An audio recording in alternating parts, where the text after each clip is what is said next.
y que el dominio es cuando quieres venderlo y lo cuidas. Así no lo dijo, entonces no entendí muy bien la diferencia. Dale pendejo ese güey, ¿no?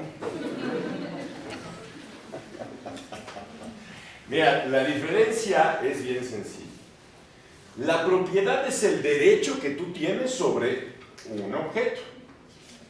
Hay diferentes derechos que puedes tener sobre una cosa. La propiedad, tú tienes el derecho de propiedad, tú eres el dueño sobre esa cosa. El dominio es el poder que ejerces sobre la cosa de la cual eres dueño. ¿Qué significa eso? Que si yo soy dueño del coche no es que lo limpie, sino que lo manejo. Sí, es diferente, ¿no? Entonces, no importa si mi coche es una carcacha asquerosa.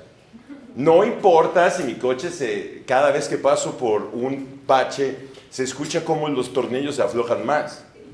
Yo soy dueño de ese coche, pero como lo voy manejando, ejerzo el dominio sobre el mismo. Es decir, el poder que yo ejerzo sobre ese coche es el dominio que yo tengo sobre él. La propiedad es el derecho que tengo para ejercer el dominio sobre esa cosa. El dominio que incluye que lo pueda yo hasta destruir. El hecho de que yo tenga la propiedad de algo quiere decir que yo puedo hacer con ese objeto lo que yo quiera. Lo puedo vender, lo puedo regalar, lo puedo romper, lo puedo golpear. Lo puedo pintar de colores solferinos, o sea, el pinche color. Ahora estoy viendo unos coches que digo, verde, cuesta más la pintura del pinche coche. Tornasol. Puedo hacer lo que yo quiera, ¿no? Cuando tú estás en tu casa y tienes tus cosas, tú dices, esta pinche blusa ya me cagó la madre y la avientas a la basura, ¿verdad? Porque ya tiene agujeros. Bueno, parte del dominio es que lo tires a la basura, ¿ok? Entonces, el derecho es la propiedad. Cuando soy propietario, todo lo que hago con esas cosas, estoy ejerciendo un dominio sobre el mismo, no si lo cuido o no. Entonces son mutuamente inclusivos. Lo que pasa es que para que yo pueda tener el dominio sobre algo, debo de tener la propiedad. Si no tengo la propiedad, no tengo el dominio. Pero incluso, aún siendo el dueño, puede ser que no tenga el dominio. Te voy a poner un ejemplo. Lo que vimos de la servidumbre de paso. Yo puedo usar la servidumbre de paso solamente si soy el dueño del fondo dominante, ¿verdad? Pero esa servidumbre de paso sigue siendo mía, que soy el dueño del fondo sirviente. ¿La puedo usar? No. ¿La puedo vender? No. ¿La puedo destruir? No. No puedo hacer nada con esa cosa. Porque tiene un gravamen que me impide ejercer el dominio sobre ella. ¿Ves? Entonces, para ejercer el dominio, tengo que ser el dueño. Pero no porque sea el dueño, ejerzo el dominio. Depende. ¿Ok? Bueno, dime. Perdón, un ejemplo de eso sería un fideicomiso. Pero es que en el fideicomiso, a ver, híjole, cuando me hacen este tipo de preguntas. A ver, explícame qué es un fideicomiso. Bueno, es una inversión a largo plazo que no se puede tocar hasta cierto momento. Eso es una inversión a largo plazo. Mira. Chai. Bueno, para que lo...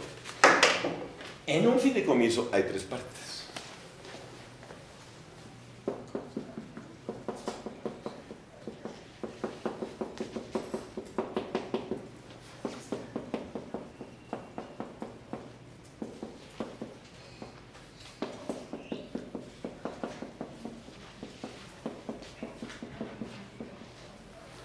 Hay un fideicomitente, un fiduciario y un fideicomisario. ¿De acuerdo? ¿Qué se hace con un fideicomiso? En un fideicomiso, el fideicomitente es dueño de ciertos bienes o de un bien. Y se lo entrega a un fiduciario, no es el que lo apunten, o sea, me cae que esto lo tendrían que ver después, pero bueno, si quieren apuntarlo, adelante, pero no tiene ni sentido. Entonces, este güey que es dueño de un bien o varios, se los entrega al fiduciario para que el fiduciario los administre y el producto de esa administración se los entrega al fideicomisario. ¿Ok? Entonces, el fideicomiso se puede establecer por tiempo o por un fin, dependiendo. Y en el fideicomiso, en México, yo le tengo que transmitir la propiedad de los bienes al fiduciario. Que por ley en México, el fiduciario siempre es una institución financiera, un banco. Puede ser un unión de crédito, pero bueno, o una SOFON, una sociedad financiera de objeto múltiple o de objeto limitado, una SOFON. Entonces, el fiduciario tiene la propiedad de sus bienes. Ese fiduciario va a administrar, tiene un comité técnico que administra los bienes del fideicomitente. Y además tiene que rendir cuentas, tiene que decir cómo está administrando ese fideicomiso. Y los productos de eso se lo entrega al tercero. Que curiosamente el tercero puede ser este mismo. Este dice, ¿sabes qué? Yo te doy mis bienes, tú los administras y me los entregas a mí también. Porque yo ya no soy el dueño. Pero puede ser que el fideicomiso lo haga para constituir un fondo de pensiones. O puede ser que el fideicomiso lo haga para poner o para garantizar los estudios universitarios de mi hijo. O para garantizar que, como es un pinche ladilla que se gasta absolutamente toda la lana, no se puede tocar y solamente las rentas. ¿Ok? Entonces es muy diferente el fideicomiso. En el fideicomiso, la propiedad y el dominio se le pasa a este dueño. Yo ya no soy dueño. Cuando se acabe el fideicomiso, me tiene que regresar los bienes. Ya sea por el tiempo o por el fin que se haya cumplido, entonces me tiene que regresar los bienes. Tiene que volverme a transmitir la propiedad. ¿Okay? Es más complicado el fideicomiso. Bueno. ¿Alguna otra cosa? Sí lo entendieron y sí me importa, o sea, realmente. Espero que en alguna clase se los expliquen, los dudo. Pero en fin. Bueno, ¿algo más? Perfecto. Bueno, vamos a ver ahora las fuentes de las obligaciones, tal como se los adelanté en la clase pasada. En el derecho romano, propiamente en las institutas de Gallo, y Gallo es con Y porque no es pollo, Gallo decía que todas las obligaciones nacían de los contratos o de los delitos.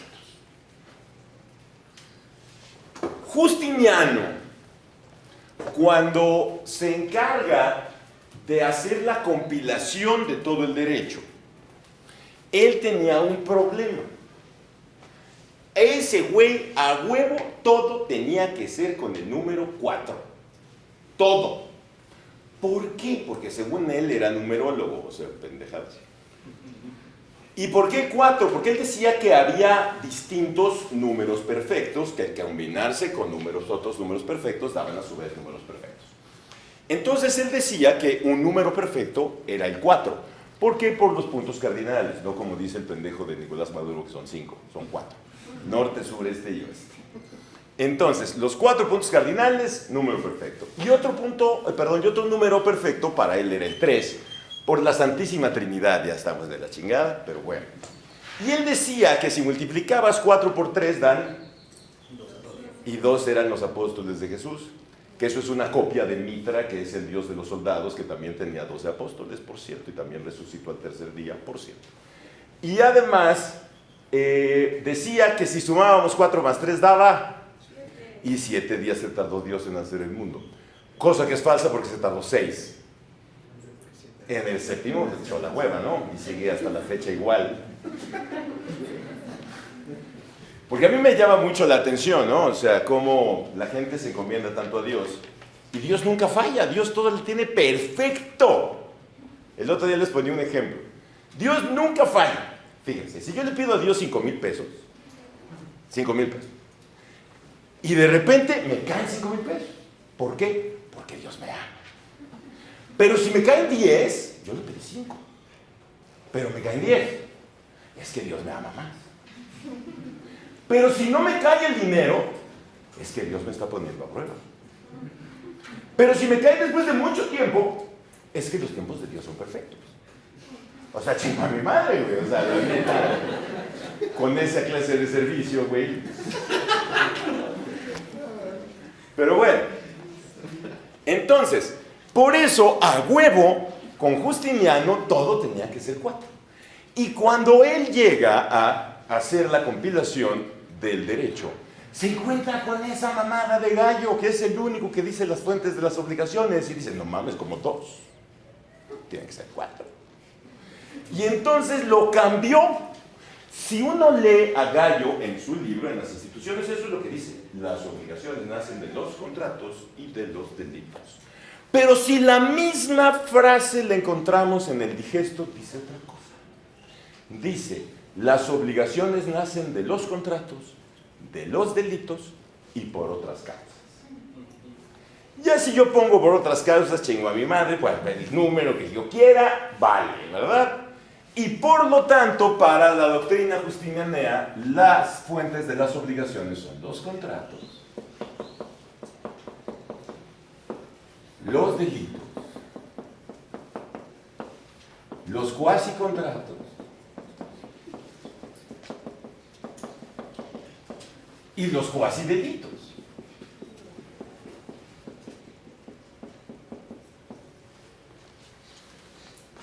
Hay diferencia, evidentemente, entre un cuasicontrato y un contrato, porque en un cuasicontrato solamente una de las partes manifiesta su voluntad.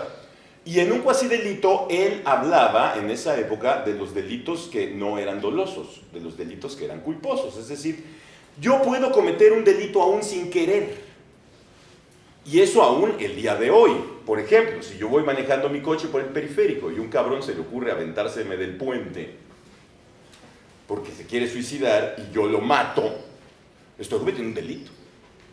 Cometí homicidio, sin duda. O incluso puedo estar detenido en mi coche y llega otro pendejo y me pega y yo salgo despedido con el coche y mato a alguien, yo cometí el delito. ¿Quería matar al cabrón? No lo quería matar, evidentemente, pero lo maté. Entonces esos son los delitos culposos en los cuales yo realizo una conducta que realmente no quería. Sin embargo, no solamente estas son las fuentes de las obligaciones, hay más.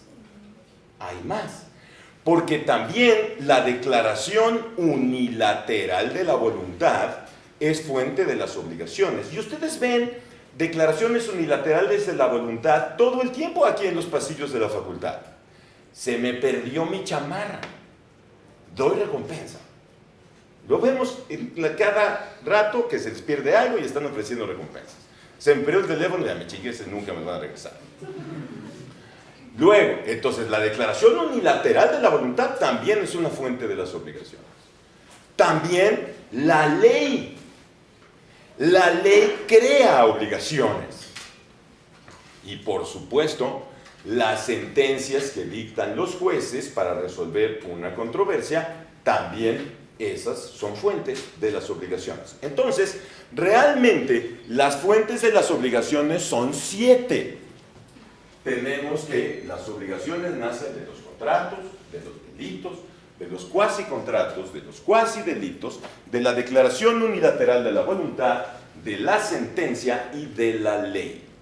Esas son todas las fuentes de las obligaciones.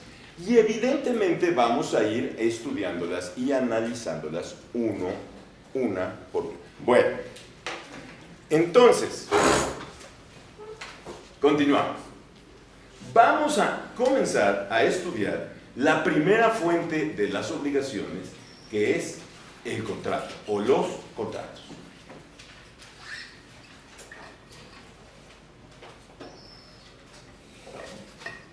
El contrato es el acuerdo entre dos o más personas que buscan crear un vínculo jurídico de carácter civil. Entonces es el acuerdo de voluntades de dos o más personas que quieren crear vínculos jurídicos de carácter civil. Este contrato tiene varios elementos. Tiene elementos naturales, tiene elementos esenciales y tiene elementos accidentales.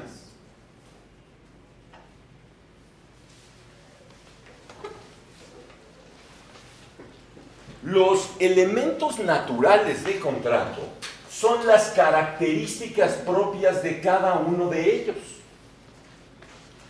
Esto implica que como son parte de ese contrato, como son parte de las características de ese propio contrato, aunque a las partes se les olvide añadirlos en el contrato, se tienen por puestas esas situaciones que olvidaron las partes.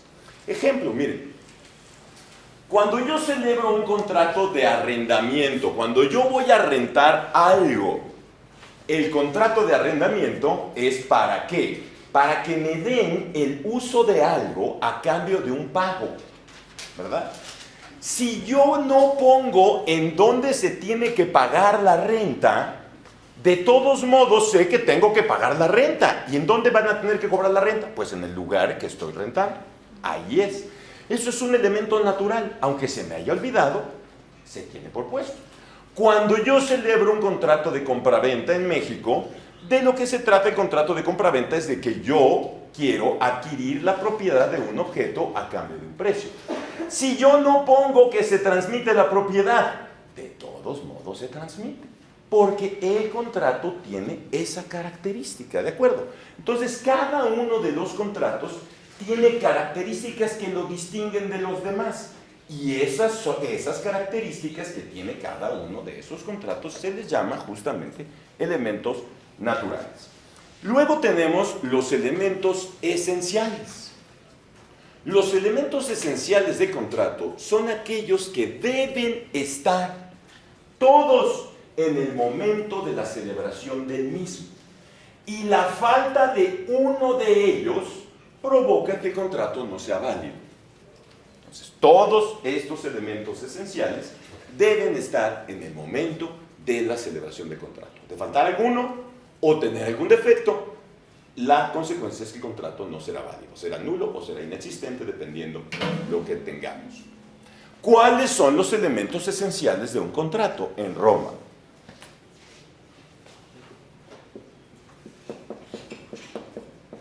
En primer lugar, los sujetos. Las partes que van a celebrar el contrato. Si no tenemos partes, pues simplemente no hay contrato, ¿verdad?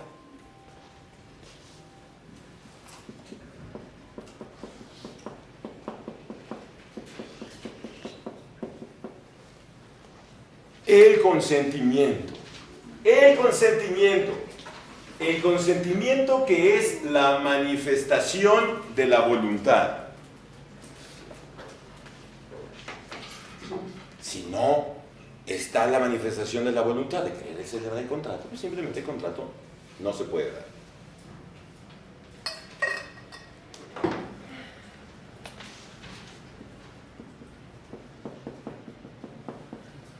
El objeto,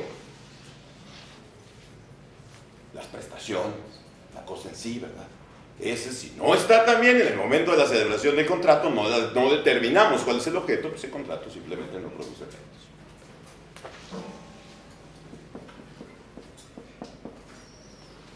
La causa, la motivación por la cual las partes llevan a cabo ese contrato. Esa motivación debe de ser lícita, debe ser confesable, debe de estar conforme a derecho. De lo contrario, el contrato tampoco va a ser válido o no va a producir efectos.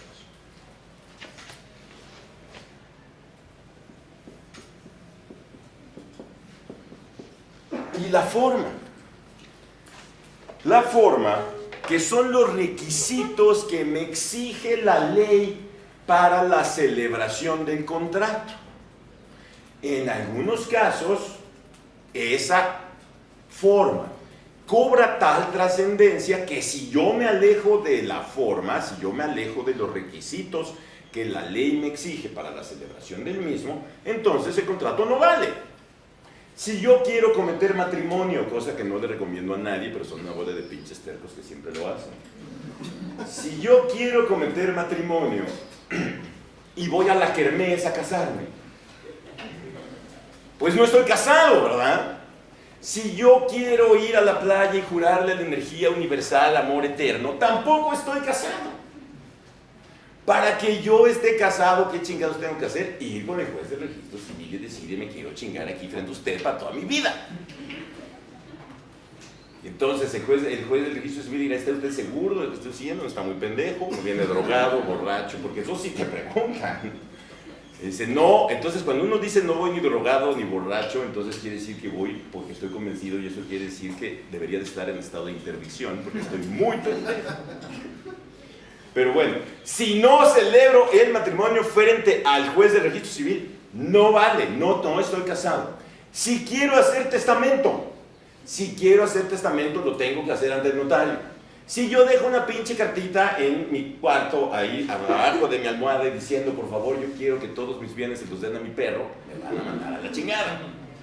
¿Verdad? Porque lo tengo que hacer frente al notario. Entonces, hay contratos que forzosamente, para que valgan, tengo que respetar la forma, los requisitos que me está exigiendo la ley. Dime algo.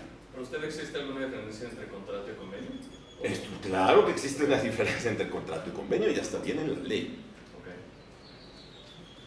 Okay. Mira, dice Código Civil. Por favor, vayan trayendo ya su Código Civil porque lo vamos a estar usando. ¿Ya lo traen? Bueno, será mucho gusto. Dice Código Civil. Contrato es el acuerdo de voluntades para crear y transferir derechos y obligaciones. Eso dice la ley, nada más. Y dice convenio, el convenio es el acuerdo de voluntades para crear, transferir, modificar o extinguir obligaciones. Pero fíjate, dice el Código Civil que el contrato crea y transfiere derechos y obligaciones. Y que el convenio crea, transfiere, modifica y extingue obligaciones. Ya. A simple vista, el convenio hace más cosas que el contrato, porque el convenio crea, transfiere, modifica y extingue. Y el contrato solamente crea y transfiere. Bueno, entonces, pero dice otra cosa la ley. Dice el contrato que el contrato crea y transfiere derechos y obligaciones. Y el otro crea, transfiere, modifica y extingue obligaciones. Entonces, si uno dice, a ver, ¿por qué? Si en todas las obligaciones hay una parte que es acreedora, que tiene derechos, y otra parte que es deudora, que tiene deberes, ¿por qué la ley dice derechos y obligaciones? ¿Por qué creen?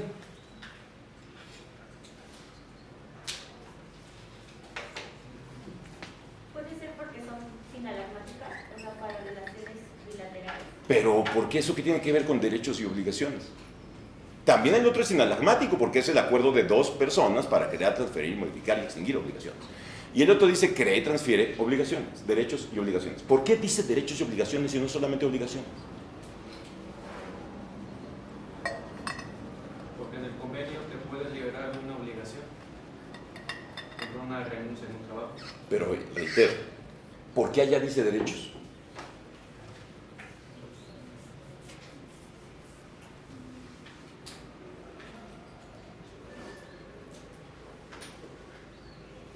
¿Nadie? Porque el Código Civil se está refiriendo a los derechos reales. En el contrato puedes crear y transferir derechos reales y derechos personales. Con el convenio no puedes. Con el convenio solamente es crear, transferir, modificar y extinguir derechos personales. No derechos reales, porque los derechos reales no se extinguen, pasan de una persona a otra. Por eso no se extinguen. Solamente se extingue un derecho real cuando la cosa se extingue. Si no, no se extinguen los derechos reales, nunca. Entonces, por eso creo y transfiero derechos y obligaciones. Derechos reales y derechos personales. Y con el otro creo, transfiero, modifico y extingo derechos personales, con relación también a las cosas. Porque si yo tengo la propiedad, ¿verdad? La creo una propiedad. Transfiero la propiedad, pero no la puedo extinguir y tampoco la puedo modificar. Por eso es que la diferencia es abismal entre convenio y contrato. ¿No? Lo que pasa es que ni los civilistas entienden estas cosas porque Sí, dicen... me habías dicho que eran civilistas. Mamadas. Sí, no sé. Bueno, entonces, vamos a analizar cada... se me olvidó. Y faltan también los elementos accidentales. Los elementos accidentales de contrato son aquellos que pueden o no estar dentro del contrato. Depende de la voluntad de las partes. Pueden estar o no en el contrato. Pero si las partes deciden insertarlos, si las partes deciden que en el contrato haya un elemento accidental, el elemento accidental puede ser tan importante, tan trascendente en el contrato, que de ese elemento puede depender el nacimiento o la extinción del contrato. O sea, se vuelven importantísimos los elementos accidentales. Yo lo puedo poner o no poner, pero si lo pongo, puedo provocar que nunca nazca el contrato, o que se extingue el contrato, o que nazca el contrato después de cierto tiempo. Obviamente los vamos a analizar en su momento, pero esos son los elementos accidentales. Obviamente, primeramente, vamos a hablar de los elementos esenciales del contrato. Obviamente. Y los primeros que vamos a analizar es justamente a los sujetos, las partes que intervienen en la celebración del contrato.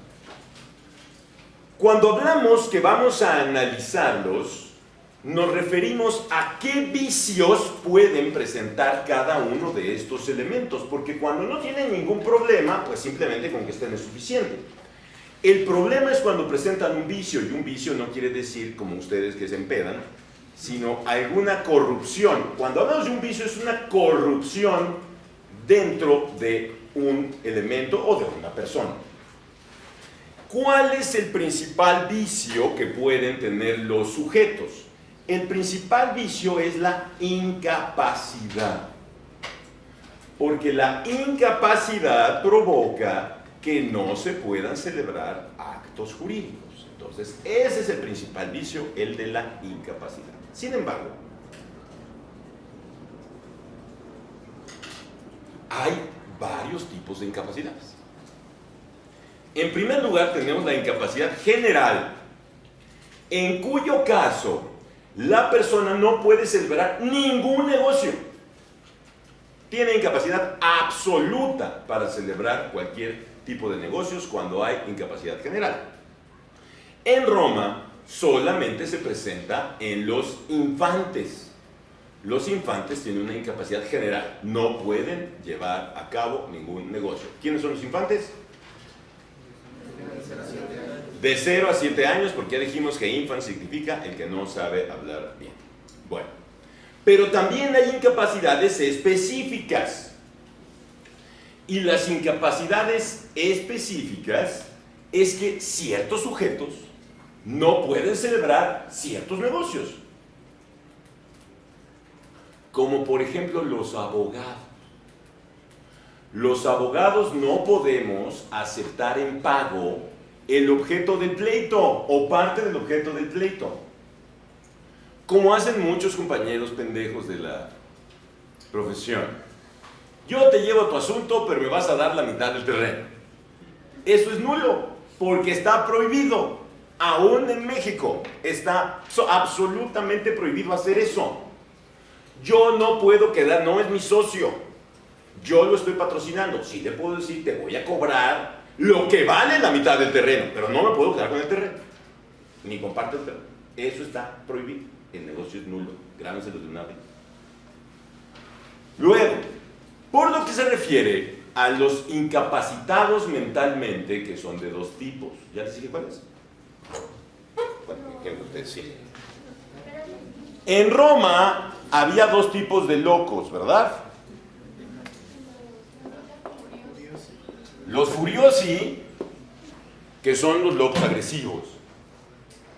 Su nombre lo dice, pinche furioso. Y además había otro tipo de locos.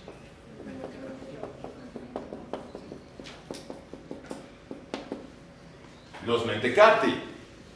De allí viene la palabra mentecato.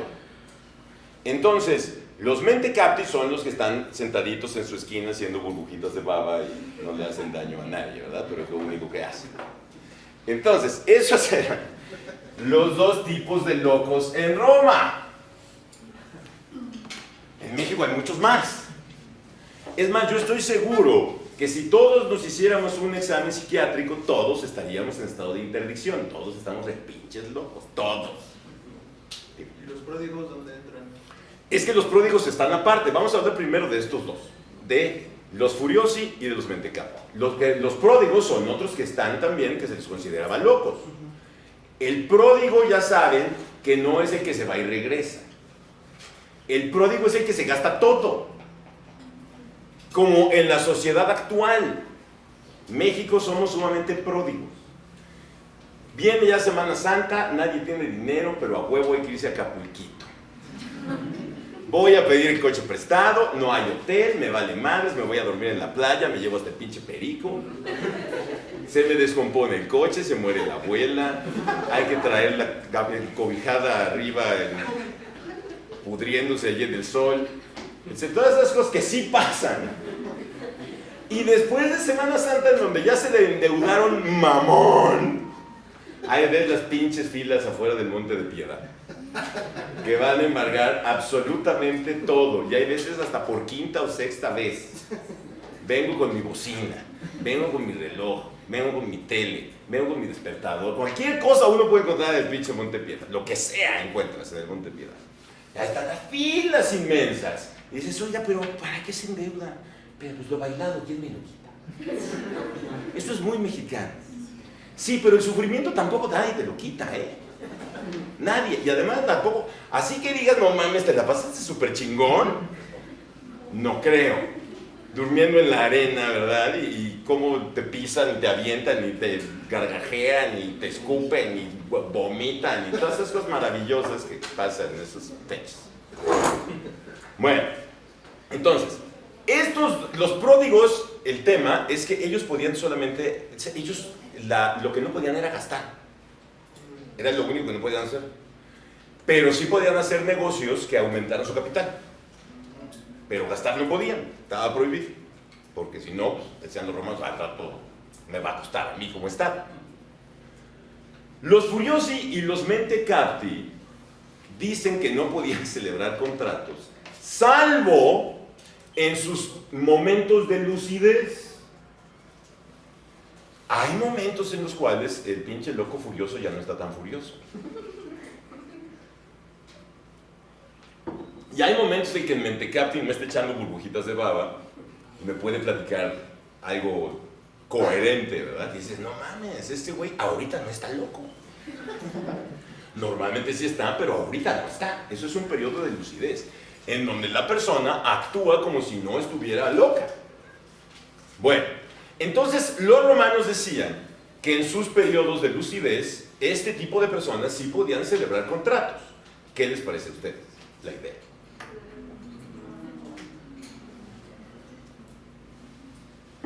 Buena, mala, ¿por qué no? Mal, porque pues, quizá no sé, un mentecapti puede que sea más manipulable para una persona cercana. Pues simplemente porque están locos, ¿no? O sea, también me parece mala idea. Para eso tiene un tutor, para eso tiene una persona que lo esté cuidando y lo represente. Bueno, pues ¿por qué no aquí en México? En la Ciudad de México, a la izquierda progresista mexicana, se le ocurrió lo mismo. Que los locos en sus periodos lúcidos sí pueden hacer testamento. Pero fíjense, para que yo a alguien lo declare loco, tengo que llevar un juicio, que se llama juicio de interdicción. En el juicio de interdicción hay que llevar unos peritos, psiquiatras o psicólogos, le van a hacer una serie de preguntas y dependiendo a las contestaciones, pues a lo mejor lo declaran o no interdicto. Estando interdicto ya está sujeto a tutela y por lo tanto ya no puede hacer nada. Pero dijeron nuestros queridos amigos diputados que ¿por qué no? Que había que en los periodos lúcidos dejarlos hacer testamento. Pero ahí va el procedimiento. Pues yo tengo a mi loco y de repente lo veo lúcido. Dice, no mames, tiene un periodo lúcido, que haga testamento a huevo. Tengo que ir con el juez corriendo con mi loco y decir, güey, está lúcido. No mames, déjalo hacer testamento. No, pero no es así nada más. Yo necesito a unos peritos que tengo que citar. Entonces, tengo que citar a los peritos, tienen que venir, le hacen las preguntas, tienen unos días para el que hagan el dictamen, que el Ministerio Público no se oponga, que no apelen, etcétera. Es un montón de cosas. O sea, el pinche periodo de luz, y ya si después de todo eso, le doy chance de que vaya con el notario. Pues el periodo de lucidez debe durar 3 meses. O sea, ¿para qué pongo pendejadas? No entiendo. Pero pues el chiste es hacer pendejadas, ¿cierto? Sin ver realmente si va a ser factible o no el realizar estas cosas. Pero bueno, en México así estamos, en el salvajismo absoluto. De hecho, hoy estaba viendo una diputada, está haciendo una reforma de ley trascendental en la industria aeronáutica. Está diciendo que todos los pasajeros tienen derecho a su sandwichito gratis. No seas mamón, güey. O sea, si las aerolíneas, y así está el discurso, porque lo acabo de escuchar ahorita que venía llegando, si las aerolíneas no se preocupan por sus clientes, nosotros sí por el pueblo de México. ¿Cuánta gente viaja en avión? Para empezar. Y además, que me den o no, pinche sándwich asqueroso allí, horroroso como lo que sirven en el avión, pues me da exactamente lo mismo. En un pinche viaje de 1 hora o 2 horas que no trague algo, verdaderamente no me voy a desmayar del hambre, ¿verdad? Puedo hasta antes del avión tragarme un pingüino si quiero. Y ya. Pero en eso se ocupan los pinches diputados, en puras pendejadas. Bueno, entonces, insisto, esto obviamente pues es una incapacidad intermedia, porque en los periodos lúcidos sí pueden hacer negocios y en México pueden hacer hasta testamento, ¿por qué no? Pero también hay diversas incapacidades intermedias en Roma. Por ejemplo, los impúberes, que ya habíamos dicho que son mayores de 7, pero menores de 14 en hombres, mayores de 7, pero menores de 12 en hombres, en mujeres, perdón. Los impúberes sí pueden celebrar contratos, pero con autorización de su tutor. Eso ya lo habíamos dicho. Pero hay un tema, ya hablamos también, que si celebran el contrato sin autorización de su tutor, las obligaciones resultantes son naturales, pero tienen una característica muy curiosa, este tipo de contratos celebrados por impúberes sin autorización de su tutor. Los deberes son naturales, pero los derechos son civiles. O sea, a él no lo pueden demandar, pero él sí puede demandar. Si yo celebro un contrato de compraventa, por ejemplo, ¿verdad? Entonces yo le vendo mi celular y yo soy un impúber y no le pedí autorización a mi tutor. Toma, ahí está el pinche, aquí, esto. Me tienes que dar lo que sea, 10,000 pesos. Y yo no le entrego el celular. Yo sí puedo demandar que me pague, pero él no puede demandar que le dé el celular. Porque mis derechos son civiles, pero las deudas son naturales. Ese tipo de negocios que celebran los impúberes con autorización del tutor se llaman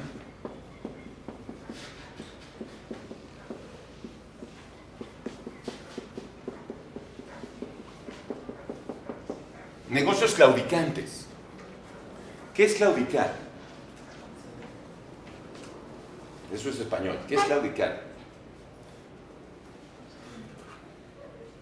Fíjense, ya hubiera querido el faraón de Egipto que mandó a hacer la biblioteca de Alejandría tener la posibilidad de acceso a la información que tienen ustedes. Y a ustedes les vale madres. Si yo le digo, oye Siri, ¿qué significa claudicar? Me va a contestar. Ni siquiera tengo que teclear. Pero ustedes no lo hacen. Nada, nunca. Luego hay gente que me detiene en el pasillo para preguntarme qué significa una palabra. Obviamente le miento la madre y sigo caminando. Porque no mames, todos traen celular. Todos traen celular. ¿Alguien no trae celular? Todos traen celular. Para que vean cómo todos son una bola de pinches fifís privilegiados. Todos los que están aquí estudian, tienen celular, güey. No mames. Y no lo usan. Eso sí está muy mamón, ¿eh? Yo cuando quería investigar, el otro día me decían, obviamente yo vengo de la prehistoria. Y además hay otra cosa, yo no digo que tiempos pasados fueron mejores. Eso no es cierto. Eso es una mentira. Hoy, para mí, es la mejor época de la historia de la humanidad. Hoy. Estamos viendo cosas increíbles. El problema es que los seres humanos cada vez son más huevones y pendejos. Porque ya no quieren hacer nada. Pero a mí cuando me tocaba investigar algo, tenía que ir a la biblioteca, que creo que ustedes solamente conocen en la visita que les hicieron. Pero uno iba a la biblioteca y tenía que buscar el libro que luego no hay. Y entonces tienes que estar en lista de espera para cuando llegue el libro y no te lo guardan más de medio día. Ahí tienes que estar yendo todos los pinches días a ver si está el libro. Por fin ya encuentras el libro. A ver, voy a buscar mi tema. Y estás, es todo el pinche libro. Estás. Y encuentras medio párrafo. Y dices, no mames, medio párrafo, güey. Pero hay citas, ¿no? Entonces pasas esas citas y dices, tengo que consultar estos otros libros. Entonces, a ver si están. Y ahí vas a ver, estás. Otro medio párrafo. Y ustedes con esta pendejada pueden encontrar todo. Y no lo hacen. Eso sí está muy mamón, la verdad. Pero bueno, entonces, claudicar significa rendirse. Obviamente, en un negocio claudicante siempre pierdo. Siempre, claro. Yo por pendejo por estar haciendo negocios con un niño, ¿quién se le ocurre? O sea, si llega un pinche chamaco de 8 años y dice, quiero hacer un negocio, pero bueno, cuando tengas pelos, pendejo, obviamente. Entonces, esa era mi contestación. Bueno, también las mujeres, ya dijimos que tienen una incapacidad específica, ¿verdad? Necesitan tutor para 3 negocios. Necesitan tutor para casarse, porque dicen, no mames, ¿cómo te vas a casar? Que sirve de malas pendejadas. Necesitaban tutor para comprar casas o terrenos y necesitaban tutor, ¿para qué otra cosa? Para casarse. Sí, ya lo dije. Perdón. Y para hacer testamento. Entonces, está cabrón. Casarse, hacer testamento y comprar casas y terrenos. Yo por eso me lío, güey. La neta, yo si me cabronara, ya me hubiera muerto el pinche coraje. Pero bueno. Obviamente, a las mujeres les cagaba esto. Decían, no mames, ¿por qué tengo que pedir un pinche tutor? ¿Qué hizo Augusto? Augusto dijo, bueno, la verdad, en la época de Augusto había un problema de que la población estaba disminuyendo mucho. Entonces les dijo, si tienen 3 hijos, les quito el tutor. Para que hubiera más gente en Roma. Porque estaban igual que ahora, solamente que ahora hay sobrepoblación. Ahora la mayor parte de la gente ya no quiere tener hijos, lo cual lo celebro. Es una cosa espantosa tener hijos, lo digo por experiencia. A mí me cagan los niños. Y cuando mis hijos eran, aparte yo soy papá soltero, para acabar de joder. Entonces, cuando mis hijos eran niños, me cagaban los huevos, güey. O sea, los odiaba con todo mi corazón. Ahorita que ya están bien rucos, ya me caen bien, pero en ese momento, ¿qué asco? Bueno, entonces, insisto, imagínate, piensas, juntas de padres de familia, güey, puros pendejos, así, puras pendejadas. ¿Yo qué estoy haciendo aquí, güey? De verdad. ¿Esto va bien? Obviamente no va bien, ya lo sabes. ¿Para qué preguntas eso? Tú lo sabes si va bien o no tu hijo, pero bueno. Entonces, insisto, si tenían cierta cantidad de hijos, las mujeres se les quitaba el tutor. Bueno, dudas hasta aquí. Nos vemos el viernes, no vengo el miércoles.